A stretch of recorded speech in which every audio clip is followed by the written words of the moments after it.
માતાજી। આપણે મિત્રો આસ્થા એનોરેક્ટર હોસ્પિટલ, હું ડૉક્ટર મહેન્દ્રસિંહ રાજપૂત છેલ્લા 9 વર્ષથી ધાનેરાની અંદર રસમસા ભગંદરની અંદર પ્રેક્ટિસ કરી રહ્યો છું અને ખૂબ જ ઓપરેશનને કર્યા છે અને ખૂબ જ સક્સેસફુલ રિઝલ્ટ પણ છે। અને આ વખતે 2025ની અંદર ગૃહમંત્રી હર્ષ સંઘવી સાહેબની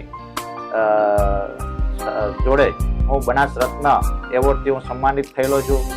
એ બદલ હું ખૂબ તમામ જણનો આભાર વ્યક્ત કરું છું। અને બીજો મિત્રો, હવે આપણે એક દિવાળી પર્વની શરૂઆત થઈ રહી છે, તો આવનારા દિવાળી પર્વો તમારે સારા નીવડે, શુભ નીવડે એવી હું ભગવાનને, માં ભગવતીને પ્રાર્થના કરું છું।